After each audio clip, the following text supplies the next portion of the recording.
Is the Mire Horde pack pay to win? This pack literally just dropped yesterday and people are already asking this question, and I am not surprised by this. This is game-changing gear. On the ice that I'm on right now, the best gear that you can currently run for PvP, for the moment anyways, is the new hat, the new robe, the new boots, and the new amulet. When you do that, you get insane HP, insane damage, and insane resist across the board, and access to shield pins in such a way that you have extra resist to 4 schools with a ward pet. Stats like this have never been normal, but they're normal now, and that really begs a question of whether this pack is pay to win. This gear comes from a pack, doesn't it? You pay for the pack.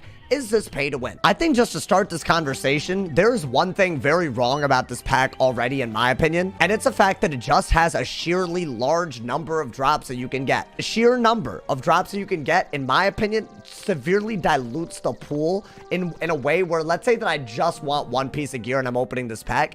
It's just a smaller chance of getting that than from opening another pack where I want one specific piece of gear. Now, maybe they made some adjustments to this pack to like make up for that, but the reason why the drops feel diluted is because the gear that drops from the pack includes a themes, it includes amulets, it includes rings. So what used to be the norm was that it would just be hats, robe, boots, and wand. Now they're adding a themes, amulets, and rings to the mix. Obviously, you're gonna just end up paying a lot in order to get the specific gear that you want. So regardless of whether the pack is pay to win, you're already paying more for singular pieces of gear. I feel like that's without a doubt. Now let's talk about how they tried to reduce the amount of, you know, like influence that paying for your gear has. In order to make it so that you could actually get this gear without just opening packs, there's a way to run a gauntlet. Now you could craft this gauntlet if you open up enough packs and get all the reagents.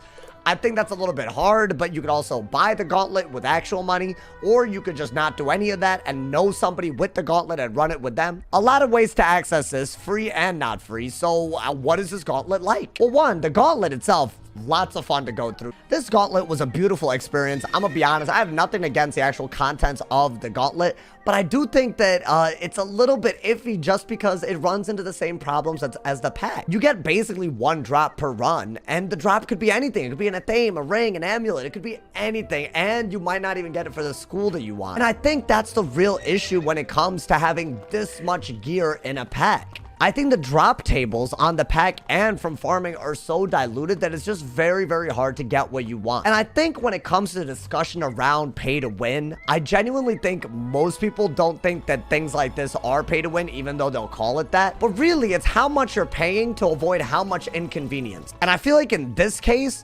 people are paying quite a bit in order to avoid quite a bit of inconvenience. Meaning, if you were to get all this gear simply by paying, you will pay a lot. And if you were to get this gear without paying a lot, you will be inconvenienced a ton. And I think that combination is not a good one when it comes to like literally putting out gear that they probably worked hard on, spent a lot of resources on. So I think they need to start implementing some solutions when it comes to future packs and gauntlets like this. One, if they are gonna add rings and themes and amulets to the drop table, I think that there needs to be a consideration for the fact that these are not items that you can even stitch. They have no cosmetic value, they have nothing, which means, in my opinion, it should be impossible for you to get a pack where you only get a ring, or only get an theme, or only get an amulet. I think the majority of packs should give the main gear, and then you should have another chance of getting, you know, maybe an amulet or something, because, you know, people still want those. But considering that themes and rings are probably never going to be that meta from packs, simply because why would they be? That would just be like, you know, literally just too pay to win at that point. Like, because of the fact that they're probably just placeholders for the most part, they shouldn't be diluting the drop table the way they do. I think it's way too dumb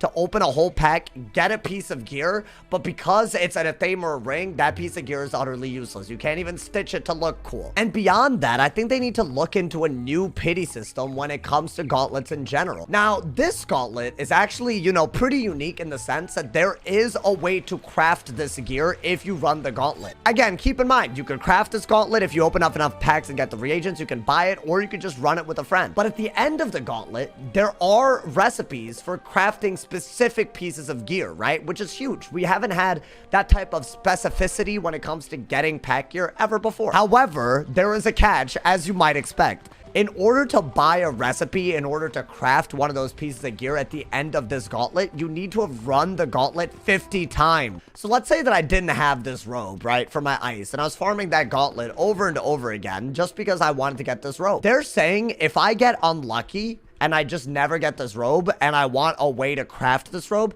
I have to run it 50 times. That gauntlet needs to be run 50 times. I don't know how long a run is. Even if you optimize, it's probably still in the double digits when it comes to the minutes running it. That is hours and hours of repetitive gameplay in order to like craft what you need. And this rollout really reminds me of the pity system that they, you know, have used for now multiple updates. If you look at the Aeon gear, you notice, like, in order to get your Aeon gear, if you just get unlucky and never get it from the boss you're supposed to farm, you have to get 9 pieces of gear that's masterpiece. And because you don't always get a masterpiece cape, like this, basically it equates to dozens and dozens of runs just to have the ability to craft the gear that you need. I do appreciate that they have a way to specifically craft the gear, but I don't understand why you have to do a boss 50 times to earn that ability. Even rolling it out at like 25 or 30 runs, I feel like that would have been at least something that people could work with. 50 is a lot, and it's a number that when you're presented to at first, you're just going to be discouraged rather than be motivated. That's what I think. And let's not forget, the same diluted drop table with the themes and rings that affects the pack and the money that you need to put into it to get gear that you need, it's also going to dilute the drop tables when you're farming a boss, meaning it's very likely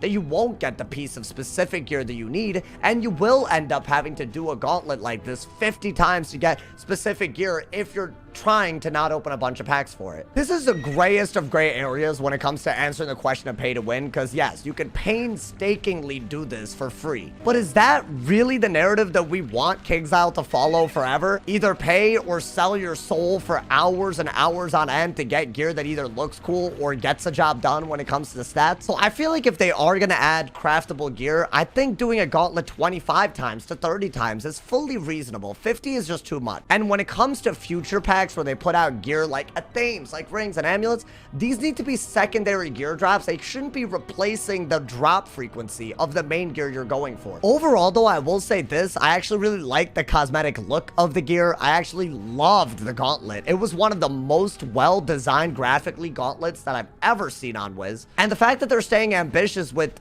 you know, actually adding a pity system, these are all positives. I just think that there are some flaws with the rollout that are a little blinding, and I think that's something that is hard to look past for the average player that doesn't want to put a bunch of money into packs, or that isn't a content creator like me that can justify it as easily as I do. Let me know what you guys think of this pack. Do you guys think the way the pack drops gear does feel a little off to you? And what do you guys think about the craftable gear in the gauntlet? Do you guys think it's reasonable to run this 50 times? Is there a strategy to run it that I don't know about? And what do you guys think of the gear itself? Now, there is something to talk about when it comes to this gear. It does not give shadow pip chance, and they are making shadow pip chance matter a lot more in upcoming updates. As good as this gear is, it might not be worth the fact that it does not give shat chance, especially not rocking all 3 pieces maybe. So time will tell, but I want to hear y'all's opinions today on this, especially on the specific features of the way this pack was rolled out, the way the gauntlet features a craftable alternative, all of that stuff. I would love to hear y'all's opinions on it. Drop a like if you enjoyed it. Leave us up a review. I will be making a video on all of the gear setups you can make with this gear. Stay awesome. See y'all soon. And yeah.